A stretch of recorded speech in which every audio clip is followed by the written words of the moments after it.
Tugas ujian tengah semester. Yurida Nuwaila, Bimbingan Konseling ke-2021, Mata Kuliah Psikodinamika.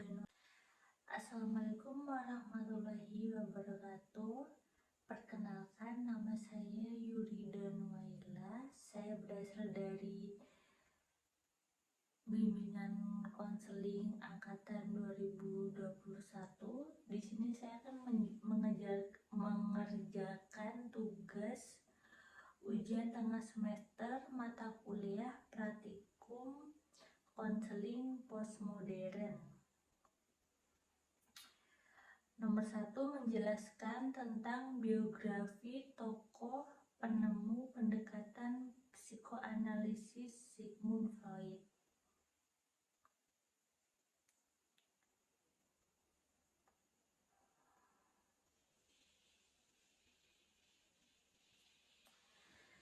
Sigmund Freud adalah seorang neurolog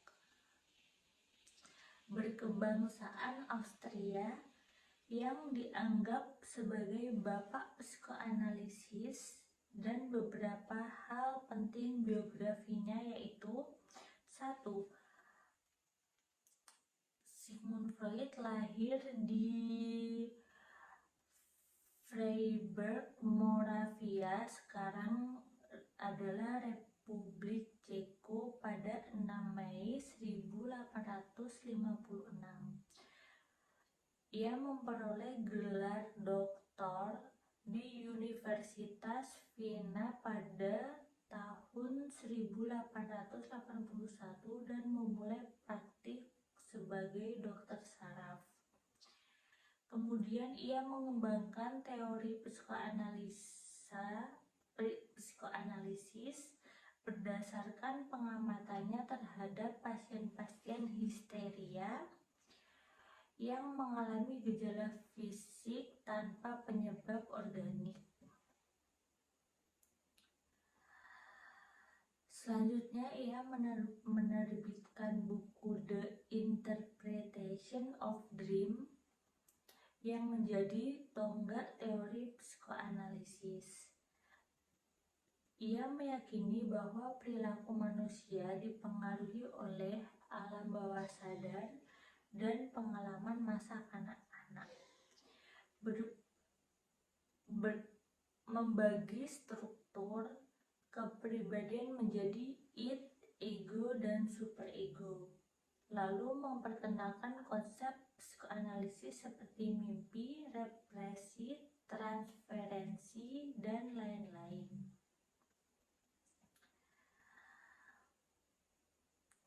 Selanjutnya, pribadi sehat dan bermasalah menurut psikoanalisis Sigmund Freud. Menurut Freud, pribadi sehat adalah ketiga struktur kepribadian seperti id, ego, dan superego dalam keadaan seimbang. Sedangkan pribadi bermasalah terjadi ketika ketidakseimbangan antara id, ego, dan superego. Pribadi sehat, id, ego, dan superego itu bekerja sama secara harmonis sehingga individu dapat memenuhi kebutuhan dan keinginannya dengan cara diterima secara sosial. Pribadi bermasalah yaitu terjadi konflik antara id, ego, dan superego. Misalnya, id yang terlalu dominan sehingga individu kesulitan mengendalikan dorongan primitif, atau superego yang terlalu kuat sehingga individu merasa bersalah secara berlebihan. Selanjutnya, tujuan konseling psikoanalisis Sigmund Freud. Tujuan utama konseling psikoanalisis adalah untuk membantu individu mencapai kesadaran diri yang lebih besar dan mengatasi konflik-konflik yang terjadi di alam bawah sadar secara lebih rinci. Tujuannya meliputi: 1. Mengungkap dan memahami pengalaman masa lalu yang tertekan represi, dan mempengaruhi perilaku saat ini. Selanjutnya, menyadari dan mengatasi konflik-konflik yang terjadi di alam bawah sadar. Selanjutnya, mengurangi atau menghilangkan gejala-gejala neurotik yang dialami individu. Selanjutnya, mencapai integrasi yang lebih baik antara id, ego, dan superego. Selanjutnya, membantu individu untuk menjalani kehidupan yang lebih sehat dan memuaskan. Selanjutnya, peran konseli dan konselor dalam konseling psikoanalisis Sigmund Freud. Peran konseli berperan sebagai pasien yang berbaring di sofa dan mengungkapkan apa yang ada dalam pikirannya. Selanjutnya, konseli diharapkan dapat mengekspresikan pikiran, perasaan, dan pengalaman masa lalunya. Selanjutnya, konseli harus bersedia untuk mengeksplorasi alam bawah sadarnya dan mengungkapkan konflik-konflik yang terpendam. Para konselor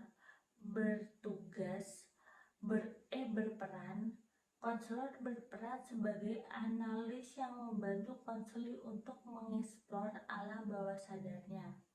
Selanjutnya, konselor harus mampu mendengarkan secara efektif dan memberikan interpretasi terhadap apa yang diungkapkan konseli.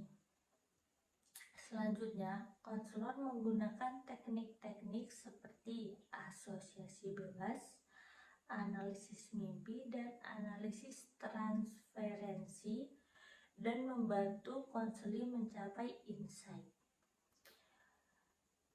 Konselor harus bersikap netral dan tidak menghakimi konseli. Hubungan terapeutik dan konseling psikoanalisis Sigmund Freud. Dalam konseling psikoanalisis, hubungan terapeutik antara konselor dan konseli itu sangat penting. Ada beberapa aspek penting dalam hubungan terapeutik, yaitu transferensi. Konseling cenderung mentransfer perasaan dan sikap dari hubungan masa lalu dalam hubungan dengan konselor. Konselor harus dapat mengidentifikasi dalam hubungan dan menginterpretasi transferensi ini.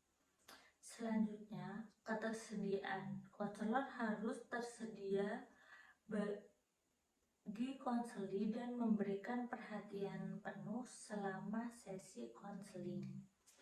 Netralitas. Konselor harus bersikap netral dan tidak menghakimi konseli sehingga konseli merasa nyaman untuk mengungkapkan isi pikirannya. Kehangatan dan empati. Konselor harus menunjukkan sikap hangat dan empati pada konseling namun tetap menjaga jarak profesional.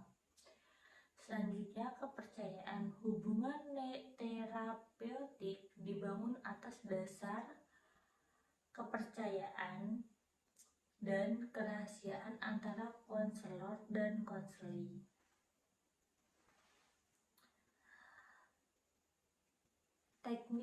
Selanjutnya, teknik-teknik dalam konseling psikoanalisis Sigmund Freud. Beberapa teknik utama yang digunakan dalam konseling psikoanalisis Freud. 1. Analisis mimpi. Konselor menginterpretasikan mimpi-mimpi konseling untuk mengungkapkan konflik dan keinginan yang tertekan di alam bawah sadar. Nomor 2, asosiasi bebas. Konseling diminta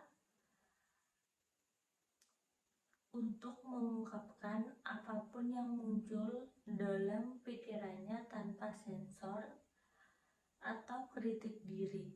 Ini membantu mengungkap isi alam bawah sadar. Nomor 3, analisis transferensi. Konselor mengidentifikasi dan menginterpretasikan transferensi, yaitu perasaan dan sikap yang ditransfer dari hubungan masa lalu ke hubungan terapeutik. Yang keempat, yaitu interpretasi. Konselor harus memberikan interpretasi terhadap apa yang diungkapkan konseling, termasuk mimpi, asosiasi bebas, dan transferensi untuk membantu konseling mencapai insight. Selanjutnya yang keempat adalah interpretasi.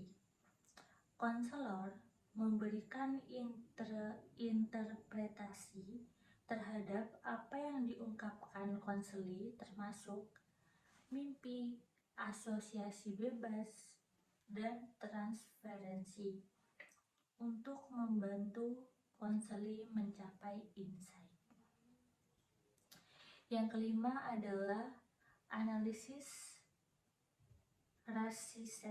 resistensi. Konselor mengidentifikasi dan menganalisis resistensi atau pertahanan diri konseling terhadap proses terapeutik. Selanjutnya adalah kritik terhadap pendekatan psikoanalisis Sigmund Freud. Meskipun memberikan kontribusi besar dalam perkembangan psikoterapi, pendekatan psikoanalisis Freud juga mendapat beberapa kritik, antara lain: 1. Terlalu menekankan pada pentingnya seks dan pengalaman masa kanak-kanak dalam menentukan kepribadian dan perilaku individu. Yang kedua, kurang mempertimbangkan faktor-faktor sosial, budaya, dan lingkungan dalam pembentukan kepribadian. Yang ketiga, yaitu proses terapi yang panjang dan mahal, sehingga kurang praktis untuk diterapkan secara luas. Yang keempat, kurangnya bukti empiris yang mendukung beberapa konsep teoritis seperti id, ego, dan superego. Yang kelima adalah fokus pada interpretasi konselor yang dianggap terlalu subjektif dan tidak ilmiah. Namun demikian, pendekatan psikoanalisis Freud tetap dianggap sebagai tonggak sejarah dalam perkembangan psikoterapi dan pemahaman tentang kepribadian manusia. Terima kasih. Sekian dari saya. Wassalamualaikum warahmatullahi wabarakatuh.